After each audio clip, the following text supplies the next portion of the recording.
Welcome, both coaches, and congratulations for both of you. Congratulations for Nigeria for winning the cup, and for South Africa also for being the vice champion and qualifying to World Cup.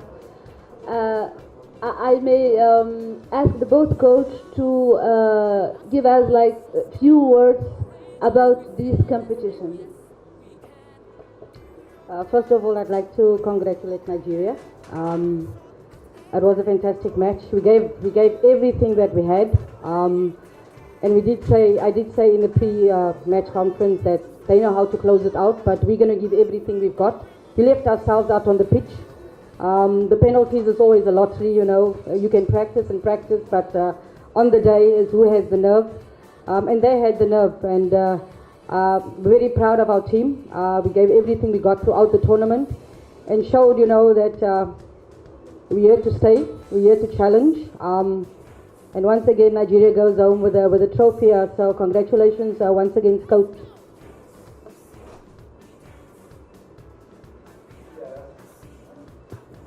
Yes. Congratulations to you too, because you have the silver medal and you have done a really good tournament. So you can be proud of your team.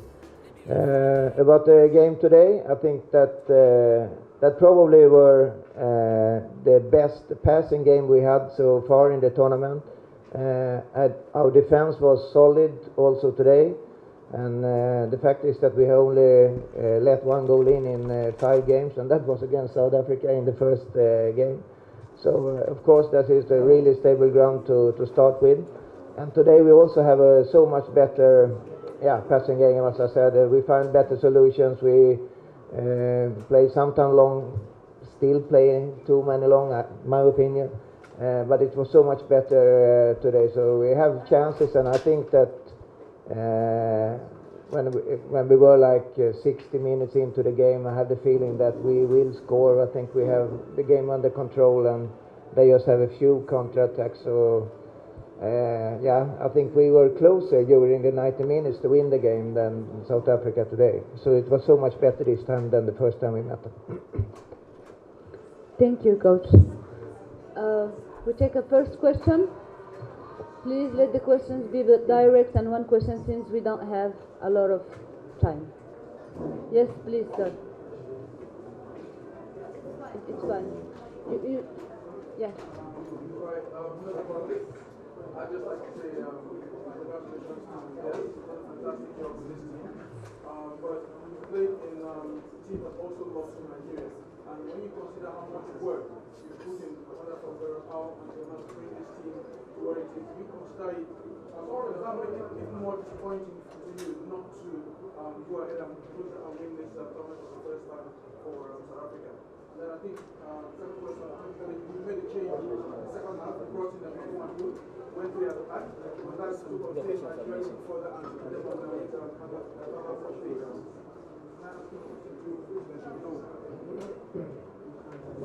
Of course, you're disappointed when you don't win.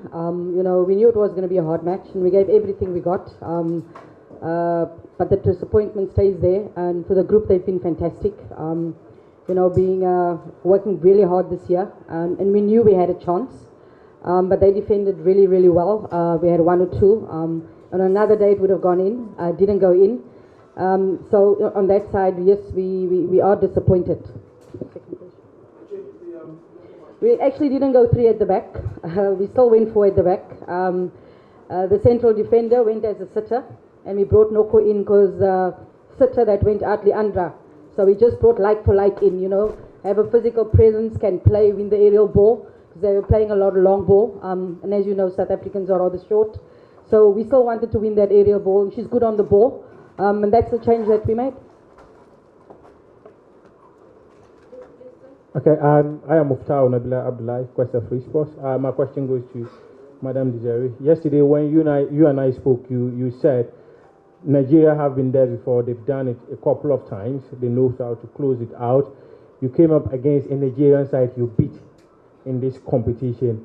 What sort of positives have you picked for your team, having lost the grand finale? Well, we kept true to who we are. You know, we didn't try to play any different to who we are, putting the ball on the ground and trying to play a passing game and now and then on the counter.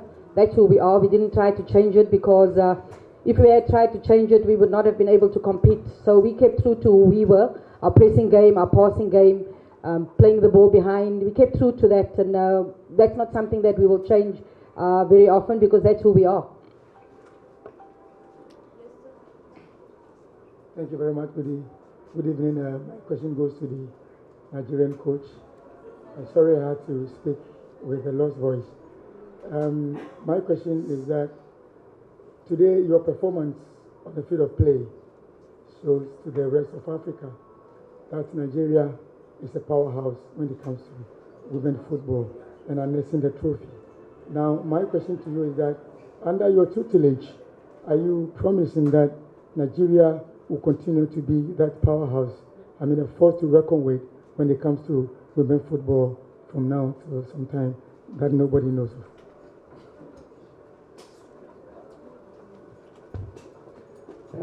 I can promise, the only thing a coach can promise is that we still work on hard every day, and we went to work. That for us, go to work is to go to training field, and of course we want to keep on having the standard of the team and keep on being the best one in this continent.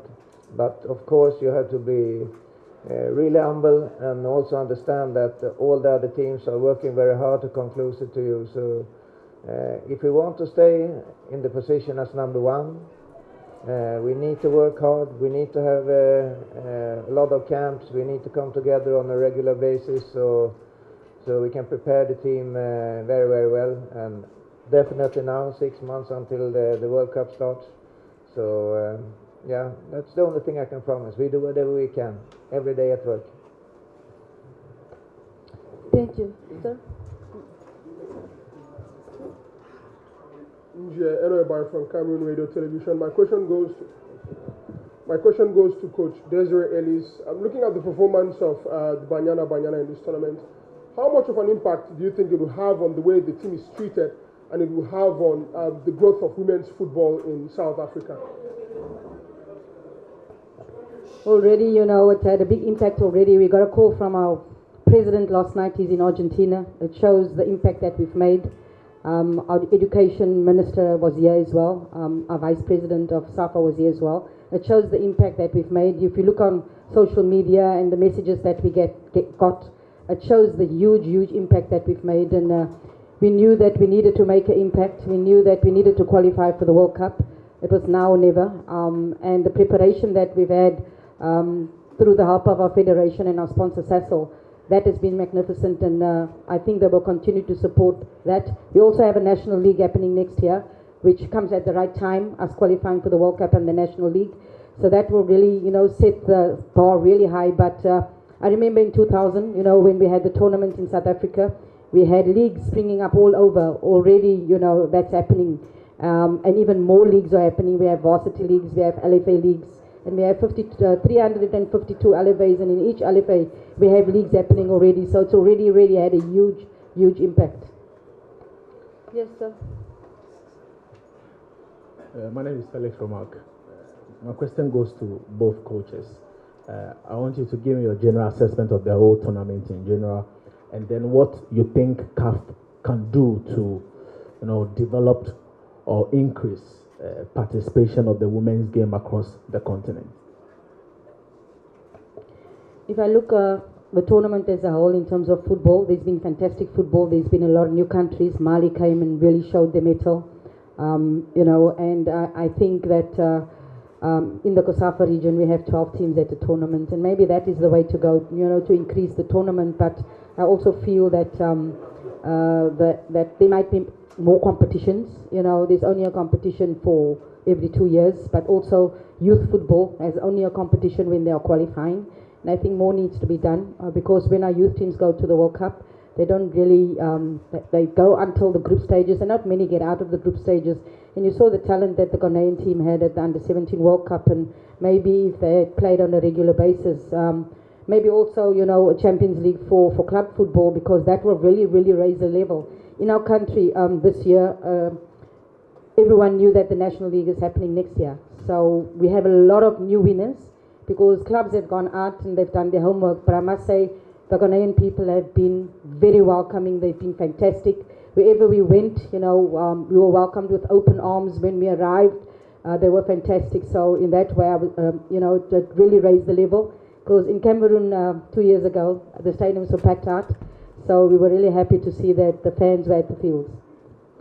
We're taking 3 more questions. Yes. Do you want me to answer the first question about the performance, or? Yeah. Yeah. If you look at the tournament, I think the organization has done this really well. Good hotels, accommodations, food, buses, everything was under control. So we have no problems at all. I've been in to 2 World Cups, 2 European Championships, 2 Olympic Games, and so on. And I can say that there is something in the organization I miss here that I had on the other big tournaments I went to before. So thank you very much to the organization. You have done a really good job. So, and for the moment, I'm not the right man to talk about the solutions for the future, because I'm totally exhausted now and tired. So I have to think about it. We're taking 3 more questions. Go ahead. My next question goes to the South African coach. Prior to the final, many have had a confidence in you, and they chose you to be the David who would defeat the Goliath, because we all know Nigeria is a powerhouse, no doubt about that. Now you fail to do the needful. Now back home in South Africa, if you are asked to, resign your position because you failed to do the needful by killing Nigeria, the Goliath, failing to be the David, what would be your reaction in honesty? In honesty, I have not been asked to resign. My mandate was to qualify for the World Cup, which we did. Our president is here and is extremely happy. So why should I resign? And coach, we realized that he already asked a question actually. So yes, go ahead. Yeah, quite short. Yeah.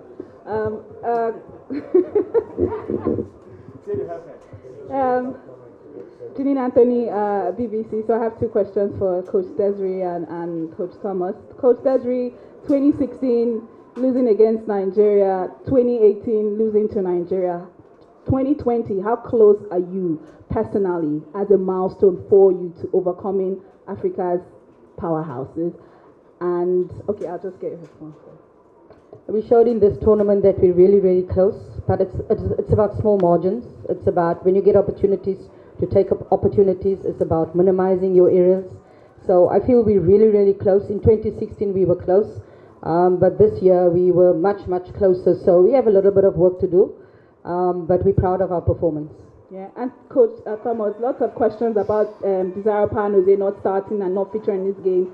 Was she not fit to start the game, and what do you think you can improve in this Super Falcons side going forward? Opranozzi, as everybody saw in the semi-final, she had a smaller injury in her hamstrings, but the day after she felt okay and she was training, and also 2 days after she had that injury, but yesterday on the training she said no, I probably can't play, so we have to change the plan because of that. And the second question was? What you can do and what the Falcons to improve, yes.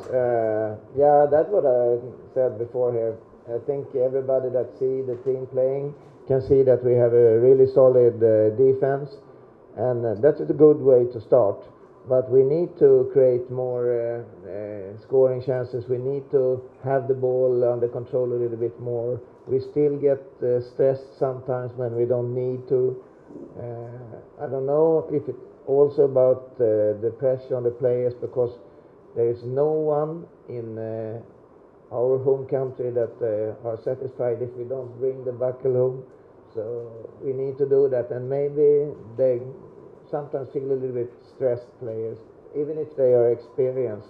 So they know that no one is satisfied if we don't win. So I don't know, but we will keep on working with our build-up play and our way to finish on the last third and so on. So, but that is a normal day at work for a coach, so it's nothing special. You will have the honor to ask the last question of the tournament. Yes, the last but not the least. So my English is very poor. I'm from a French-spoken country. I'm from Togo, Tonidi. So I will try to speak English. My question will go to Coach Lennart Denerbay. The first question. As I am from Togo, I have no passion, so I can tell what really I really saw. Coach, from all the specialists here, this Nigerian team was one of the worst we've ever seen from years. Is it because the other countries has improved or because Nigeria is going down?